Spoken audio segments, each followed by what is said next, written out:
Are you wondering if it's possible to improve your metabolism? You know that your metabolism plays a role in weight loss, but you're not sure if you can actually increase it.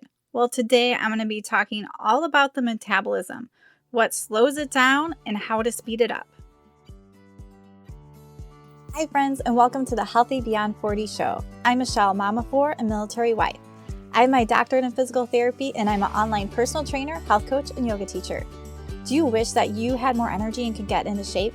Do you feel like you're struggling to lose weight? Maybe you've tried a diet before, but it just wasn't sustainable, and now you don't know how to get started. We're going to look at health holistically here, and most importantly, keep things simple and quick. If you're ready to develop healthier habits, exercise consistently, and lose weight sustainably without long workouts or following strict diets, then you're in the right place. In this podcast, I bring together my expertise with real life strategies. No magic pill here. So lace up those shoes and get moving. I'm excited to talk about metabolism today because it's so important for our health and also for our ability to lose weight. So if you don't know what metabolism is, the definition is the chemical processes that occur within our body to maintain life. So think of this as all those different hormones that interact. So it's going to affect if our body burns more calories or less calories. So all of these become really important when you're trying to lose weight and when you're trying to be healthy. So when does our metabolism start to slow down? Most people think after the age of 30, but research is actually showing at the age of 60. But what happens here is usually somewhere in our late 20s, 30s, we start moving less. We exercise less. We're either eating the same or more. We're stress eating. We turn to sugar. We turn to emotional eating. And all of it appears that our metabolism is slowing down. But that actually doesn't happen till later. And it's not a drastic drop either. So I'm telling you this because there's a lot that we still have control over. So if you're someone who thinks, I'm getting older, my metabolism is slowing down, I just can't do anything, that's not true. So I'm going to talk about these different pieces of metabolism. And I'm just going to give a quick overview today. Metabolism is something I'm always keeping in mind when I'm working with clients.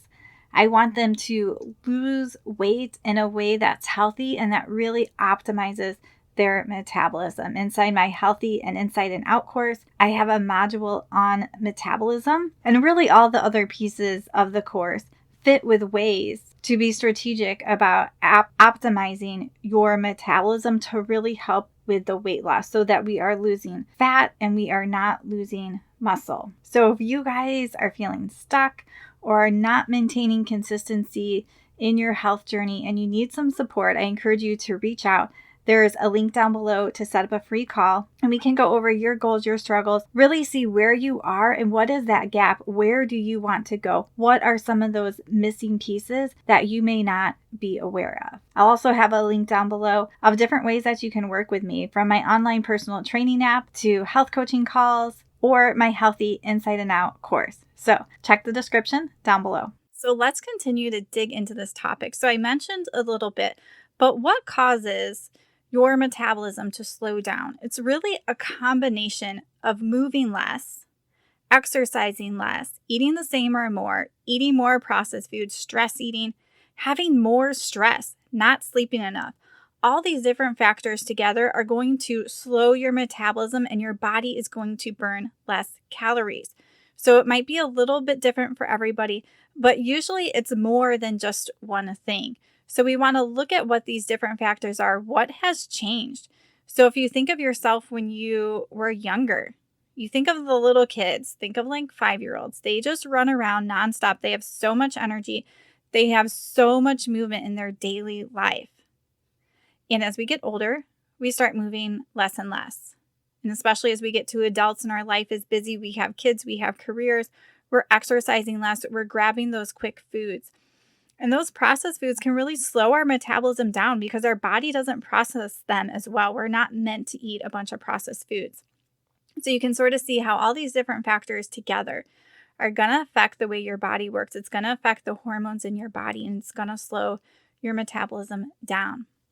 So, now let's talk about how to speed up your metabolism naturally. So, obviously, the reverse of the things that are slowing our metabolism down.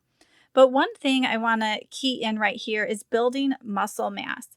So, as we get to 30, people start exercising less. And that means your muscle mass is going to decrease. If we want to reverse that, we have to be strength training. We have to be building muscle mass. So think of what you want to be like when you're in your 70s. Maybe you're already there. What do you want to be like in your 80s? Think of your body and what your muscles will look like. If you are not actively strength training, actively putting on muscle, eating enough protein so that muscle can build, you're going to be weak and frail. So we have to strength train. I like to have people do it at least 3 times a week.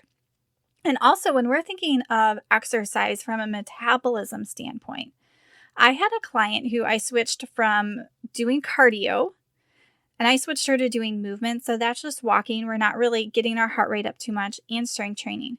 And what happened was she no longer felt hungry and she started to slowly lose weight.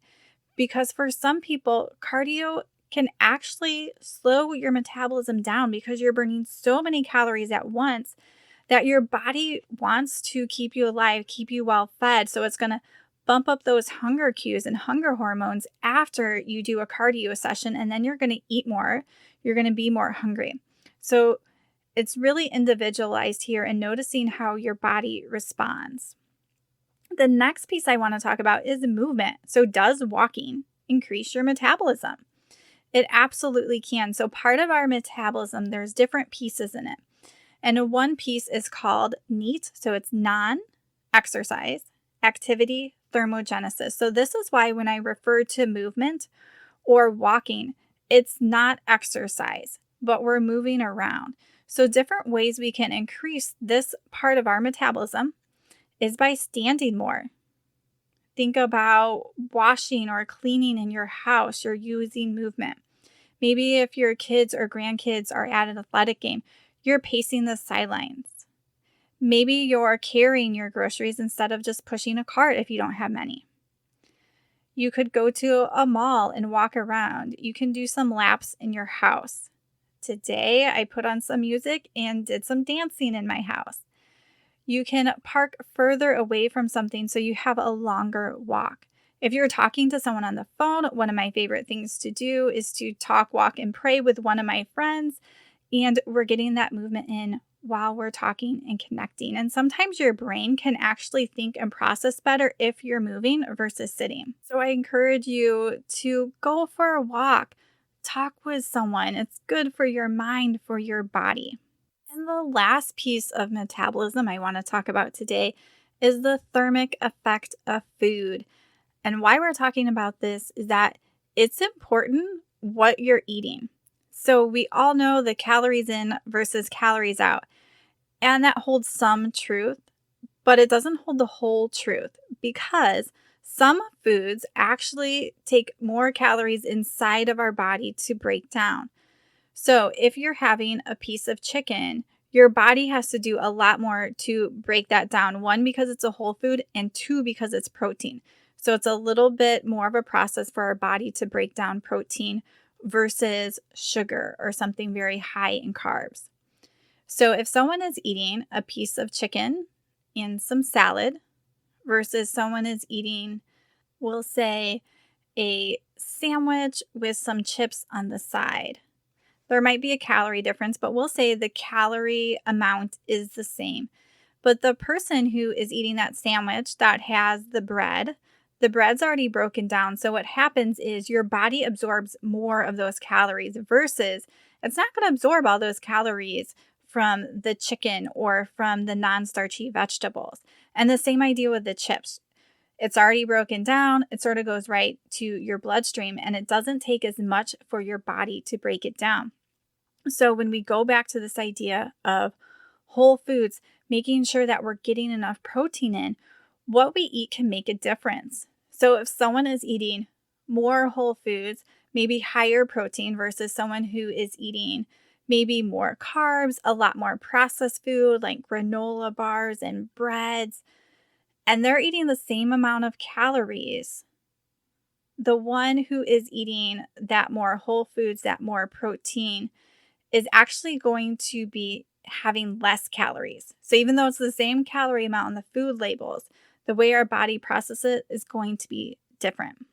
So I hope that that wasn't too confusing, but made you think about these different pieces of your metabolism and different things that you can do because you are in control of your health and your body. You're in control of what you put into your body. You're in control of how much you move and how much you exercise. Yes, you may have to make some changes and that can be hard, but you're in control of what you do.